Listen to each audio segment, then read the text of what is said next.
Ягаас Suzuki сонгосон яг одоо ямар байгаад байна? Цаашдаа авч байгаа хүмүүст юу гэж зөвлөх юм? Жохон ингэчэл зүгээр юм уу? Тийм байл зүгээр юм уу? Санал бодлоо тэрийг сонсё гэдэг чинь.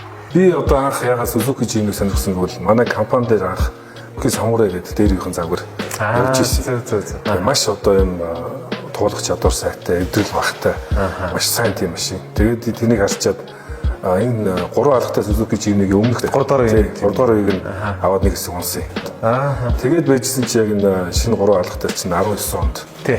18 оны сүүлээр захиалга гарсан шүү дээ. Тэгсэн дээр нь би захиалга өгөөд оны 7 сарын ихээр авч ирсэн. 3 алгатай Jimny-г одоо ч гэсэн унж байгаа. Манай эхнэр унж байгаа одоо ингээд 5 жил болсон байна шүү дээ. Усан луу цастай мороотод ингээд гарч чинь. За хотод руу одоо зогсоолго болохгүй. Одоо Suzuki Jimny ундаг хүмүүс бүгдээрээ мэдж байгаа одоо ямар ч төгжрөл дунд одоо ингээд жижигхэн зам ингээд ороо явцдаг. Тэгээ зогсоолго болохгүй. 3 алгатай ингээд 5 жил гаруй унахад ер нь эвдрэл байхгүй. Ганц нэг холхивч эрдэнэ сольсон. 5 алгатай болсон бол явдал нь бас илүү зөөлхөн болсон байлээ. Эхнэр өвтөрийн үед бол яг юм мэддэг юм сайн Япон брэнд авъя гэдэг анхаас авсан. 3 алгатай 5 алгатай айл нь ундаг. Тэр найз нөхдөд манай хамаатнууд эднэр бол бас аваад унтсан байгаа л ажлынхаа эднэр аваад байсан. Ер нь бол бүгдээрээ л ам сайтай байдаг.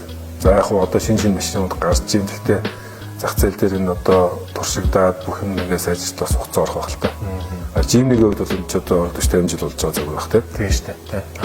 Ер нь Suzuki Jimny-г урт хугацааны турш хэрэглэхэд тодорхой шууд болон шууд ус зөндөө хэмнэлт гардаг. За би өөрөө 2019 онд анх Jimny-г худалдаж аваад одоо 5-6 дахь жилдээ унж байна.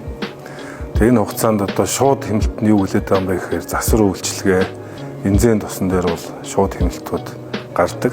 Одоо манайд өргөө хэрэглэж байгаа дунд болон том оврын жипнүүдтэй харьцуулахад бензин бол хамаагүй бага иддэг. Тэгэхээр бензин дээр шууд хэмнэлт гардаг. За тэгээ шууд бус зардал гэдэг юу гэхээр хугацаа цаг маш их хэмндэг. Өөрөө бага оврын учраас энэ тэнд одоо маш их хөдөлгөөн ихтэй Улаанбаатар хотын цэгүүд очиод зогсоол болохгүй зогсчдаг. За тэгээ ингээд 5 жилийн хугацаанд унахад миний хувьд ингээд дотроо тооцоо хийгээд үзэхэд бол хэмсэн мөнгөөрөө дахиад нэг шинэ Jimny худалдаж авах элбэг хэмнэлт гарсан байна гэж дүгнэж байгаа. Тэр нь Suzuki Jimny маань өөрөө Япон чанар, Япон стандарт одоо олон жилийн турш дандаа сайжруулалт хийгдээд ирсэн загвар учраас өөрөө үн цэнэ буцаага зарахад алддаггүй. За зарим машинууд бол шинээрээ байж байгаа 2-3 жил болоод үн цэнэ маш олон хувиар алддаг бол Jimny-г одоо 5 жил унаад буцаага зарахад ер нь бол маш өндөр хувьтайгаар үн цэнэ хадгалж зарж болохоор энэ зах зээлийн үн цэнтэй байгаа. Заргасчд их ундаг гэсэн. Би өөрөө гэхдээ заргасанд явдгүй л дээ зүгээр. Тэр их сонсоод байгаа хүмүүс бүгдээр тэгж ярих. Ингээд ерөөсө голтойгоод явхад бол ерөөсө голтойгоод явчихдаг юм шиг. Тэгээд дээр нөгөө хүн очдгүй газар очдог. Хүн очдгүй газар гэхээр машин очдгүй газар ууш таарах гэдэг. Бараг тэр мориу Jimny юу гэж байх вэ? Тийм шиг. Одоо мориор явахтай нэг Jimny-гэрэл явсан дээ. 5 алхахтаа гарахын нэгээ сонсчвол 23 оны сүүлээр ингээд судлаадсан байхгүй. Тэгээ би хамгийн ойрхон зүүн өрөлтөнд Филиппин зарагдах юм байна гэж үнийн судлаад Филиппиний нээлтийг хүлээгээл болохгүй очиж бодож исэн чинь эндээс ирсэн байхгүй. Хэдэн жилээ та 13 жил нээлттэй хийнэ гэхээр юу гайхаад 5 алхтыг үү гэсэн чинь тийм ээ та ирээрэй гэсэн байхгүй. Тэгээ итгэв. Филиппин чинь 1 сарын сүүлд 2 сард ихэр ирсэн.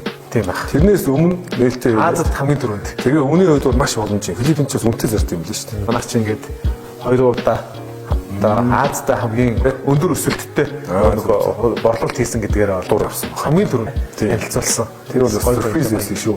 Үнэхээр. За.